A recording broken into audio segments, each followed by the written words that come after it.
Hello students, आज हम आपके साथ 9th क्लास का बैच स्टार्ट करने वाले हैं जो मैथ्स का बैच होगा और बहुत ही इंपॉर्टेंट बैच है हमारे लिए। तो हम कोशिश करेंगे कि इस बैच को बेस्ट से बेस्ट कंटेंट। आज हमारा पहला लेक्चर शुरू करने वाले जा रहे हैं। जो पहला लेक्चर होगा वो पॉलिनोमियल पे बेस्ड है। हम पॉलिनोमियल चैप्टर को एम कर रहे हैं क्योंकि बहुत इंपॉर्टेंट चैप्टर है। इसके बेस पे 3-4 चैप्टर और आपको करने पड़ेंगे। तो सबसे पहला चैप्टर हम पॉलिनोमियल डिस्कस करते हैं कि पहले पॉलिनोमियल होते क्या है। तो expression that contain variable with their coefficient and constant term, वो एक्सप्रेशन जो वेरिएबल को कंटेन करते हैं और साथ में कांस्टेंट टर्म को भी लेके साथ चलते हैं, हम उनको क्या बोलते हैं? पॉलिनोमियल्स बोलते हैं। ठीक है। अब पॉलिनोमियल वैसे तो डिफरेंट टाइप के होते हैं जो आपको हम बताने वाले हैं, पर बेसिकली मैं आपको नॉर्मली बनाने की कोशिश करूंगा। ये है पहला कि 2x प्लस का 5 ये भी एक पॉलिनोमियल है। 7x प्लस 3y प्लस 7 ये भी एक पॉलिनोमियल है।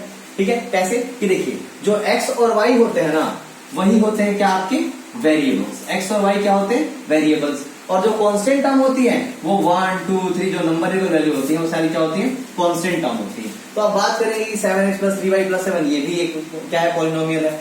ये वाला भी एक पॉलिनोमियल है। और ये नंबर जो है 3x cube plus 5x square plus 3x plus 5 एक पॉलिनोमियल है। ये सारे क्या है? पॉलिनोमियल है। अब थोड़ा हम इनको डीपली जानने की कोशिश करते हैं पॉलिनोमियल फॉर्म कैसे होते हैं। तो आप देखेंगे पॉलिनोमियल में वेरिएबल और कांस्टेंट दोनों होते हैं। ठीक है। वेरिएबल क्या होता है? जो वैल्यू को चेंज कर सकता है। For example x, y, z, ये क्या है? वेरिएबल है। और कांस्टेंट क्या होते हैं? जो चेंज नहीं होते। फॉर एग्जांपल 1, 2, 3 ये क्या है? कांस्टेंट टर्म्स हैं। और वेरिएबल को कांस्टेंट को मिला के क्या बनता है? पॉलिनोमियल बनता है। ठीक है। अब पॉलिनोमियल में और भी कुछ चीजें इंपॉर्टेंट है। सबसे इंपॉर्टेंट चीज क्या आती है? कोफिशिएंट आता है। कोफिशिएंट क्या होता है? Multiplying factor of a term containing variable. क्या? किसी भी वेरिएबल के साथ जो भी नंबर मल्टीप्लाई होता है हम उसको उसका कोफिशिएंट बोलते हैं। ठीक है। और ये भी ध्यान रखना है साइन कौन सा आता है। तो हम कोफिशिएंट की बात करेंगे, जैसे मैंने लिख दिया यहाँ पे 7x प्लस का 4y इज इक्वल टू 0। तो जो x का कोफिशिएंट आप पूछेंगे वो क्या होगा? 7 होगा। अगर y का कोफिशिएंट क्या होगा? 4 होगा। कि जो भी वेरिएबल के साथ मल्टीप्लाई हो रहा है वो क्या है? आपका कोफिशिएंट है। उसके बाद हम बात करते हैं डिग्री की, कि डिग्री क्या होता है। अब डिग्री भी बहुत इंपॉर्टेंट चीज है। The highest exponential power of the variable. Variable की सबसे हाईएस्ट जो पावर होती है ना, हम उसको क्या बोलते हैं? डिग्री बोलते हैं। जैसे मैं आपको एग्जांपल एक समझाता हूं कि मैंने लिखा है यहाँ पे x स्क्वायर प्लस का 2x इज इक्वल टू 0। ये x और x वेरिएबल है, लेकिन इसकी पावर कितनी है? x की 2 है। तो इसकी डिग्री कितनी हो जाएगी? 2 हो जाएगी। क्यों? जो हाईएस्ट पावर है वही तो डिग्री है। ऐसे मैं बात कर सकता हूं कि 3x क्यूब प्लस का 4x प्लस 1। ठीक है। तो इसमें बात करेंगे सबसे हाईएस्ट डिग्री कितनी है? तो 3 है, पावर 3 है, तो वही क्या हो जाएगा? 3 इसकी डिग्री हो जाएगी। बेसिकली जो हाईएस्ट पावर होती है ना वेरिएबल की, उसको क्या बोलते हैं? डिग्री बोलते हैं। ठीक है। इसके बाद हम आगे चलते हैं। अब कुछ इंपॉर्टेंट चीजें और हैं, जैसे हम बात करेंगे इसकी लाइक और अनलाइक टर्म्स की। अब जो लाइक टर्म्स होते हैं ना, उनके वेरिएबल सेम होते हैं। कैसे? मैं बात करूंगा 3xy और 4yx। आप इसको ध्यान से देखेंगे तो इसमें भी xy है और इसमें भी xy है, इसलिए क्या होगा? लाइक टर्म्स होगा।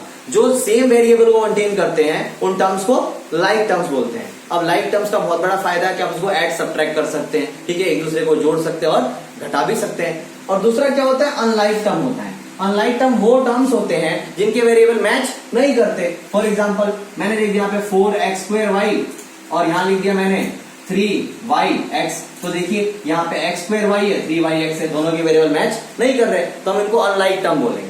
ठीक है ना। हम इनको ऐड कर सकते हैं ना सब्ट्रैक्ट कर सकते हैं। ठीक है। इसके बाद हम कोशिश करते हैं कि आपको आगे वाले टाइम में कुछ और बता रहे हैं, कुछ और चीजें हैं।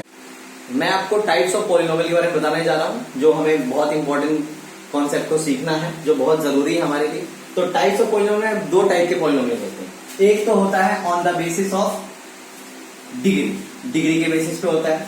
और दूसरा होता है on the basis of variables. ठीक है। वेरिएबल्स एंड डिग्री की बात करेंगे तो नंबरिंग टर्म में बात करेंगे, वेरिएबल्स में XYZ में बात करेंगे। तो हम पहले देखते हैं डिग्री के बारे में क्या बोल सकते हैं। ठीक है।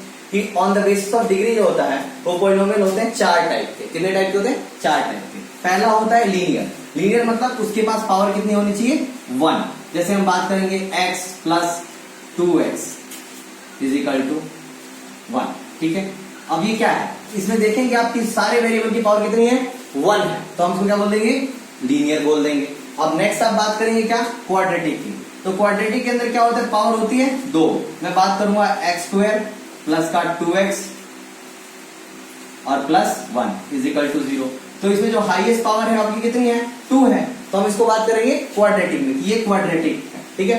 अब थर्ड में बात करते हैं तो क्यूबिक के अंदर क्या होता है, पावर होती है 3, 3x क्यूब प्लस का 2x इज इक्वल टू 1। ठीक है, अब ये क्या है, इसमें आप हाईएस्ट पावर देखेंगे वेरिएबल की, क्या है 3 है, तो ये क्या हो जाएगा, क्यूबिक हो जाएगा। ठीक है, अब नेक्स्ट में बात करते हैं बाय क्वाड्रेटिक की। जो बाय क्वाड्रेटिक होता है उसकी पावर कितनी होती है, 4। तो वेरिएबल में पावर 4 पावर कैसे होगी, 4x की power 4 plus 2x is equal to 0। तो क्या हो जाएगा आपका, ये जो 4 पावर है ये हाईएस्ट पावर है इस वेरिएबल की, और इसको बोलते हैं बाय क्वाड्रेटिक इक्वेशंस। ठीक है, पॉलिनोमियल के अंदर। अब हम बात करते हैं मोनोमियल्स के बारे में। ठीक है, तो on the basis of variable, variable के बेसिस पे 3 टाइप का है। कौन कौन से टाइप का है, तो आप देखेंगे कि पहला होता है मोनोमियल, दूसरा होता है बाइनोमियल, तीसरा होता है ट्राइनोमियल।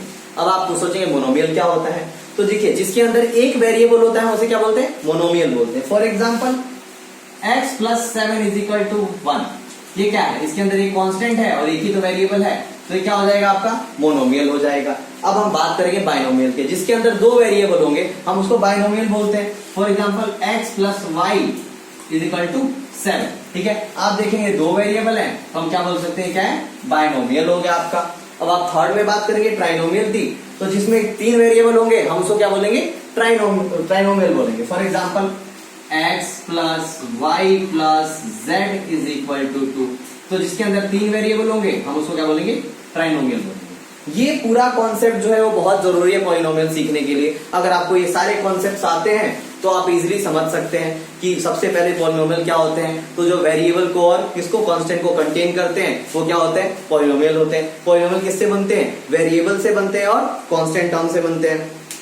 पॉलिनोमियल में 2 इंपॉर्टेंट चीजें और होती हैं, वो क्या होती हैं, पहले तो हम देखते हैं क्या कि डिग्री, और दूसरा क्या देखते हैं उसके वेरिएबल कितने टाइप के हो सकते हैं। कितने हमने पढ़ा कि मोनोमियल है, बाइनोमियल है, ट्राइनोमियल है। हम डिग्री में बात करेंगे, लीनियर है, क्वाड्रेटिक है, क्यूबिक है। तो हम इनको क्लासीफाई भी कर सकते हैं कि कौन से बेसिस पे। तो अगर बोलेगा बेसिस के बारे में तो मोनोमियल हो सकता है, बाइनोमियल होता है, ट्राइनोमियल हो सकता है। हम आगे बात करते हैं क्या कि अगले जो कॉन्सेप्ट्स होंगे वो इसी चैप्टर में बेस्ड आपको आने वाले लेक्चर्स में मिलेंगे। चीज जो सभी को नहीं पता है आप सभी को, तो हम बताना चाहेंगे कि जो difference between polynomial and equation क्या होता है। जो पॉलिनोमियल होता है वो कभी इक्वलिटी कंटेन नहीं करता, यानी हम ऐसे नहीं लिख सकते कि 3x plus 4y is equal to 0। हम इसको पॉलिनोमियल कैसे नहीं लिख पाएंगे, क्योंकि बस एक एक्सप्रेशन है, तो आपको ओनली 3x प्लस का 4y लिखना पड़ेगा। हम इसको बोल सकते हैं कि ये पॉलिनोमियल है किसने वेरिएबल में, 2 वेरिएबल में। 2 वेरिएबल में क्या है, ये पॉलिनोमियल है। लेकिन जो इक्वेशंस होते हैं वो इक्वलिटी को कंटेन करते हैं। तो अगर हम इक्वेशंस की बात करेंगे तो हम लिख सकते हैं यहाँ पे कि 3x प्लस का 4y इज इक्वल टू 0। ये एक फिक्स इक्वेशन है, ठीक है, कि इनकी कोई भी वैल्यू पुट करेंगे आप अगर, तो 0 कंटेन करेगा और 0 के इक्वल ही आएगा। तो बहुत बड़ा डिफरेंस है किसमें, पॉलिनोमियल में और इक्वेशन में। अब हम आपको ये कॉन्सेप्ट जो है हमने आपको दे दिए। हम उम्मीद करते हैं कि आप इसको लाइक करेंगे और फॉलो करेंगे। अगला जो लेक्चर होगा वो क्वेश्चन बेस्ड लेक्चर होगा, जो कुछ ही दिनों में आपके सामने आएगा। तब तक के लिए थैंक यू सो मच।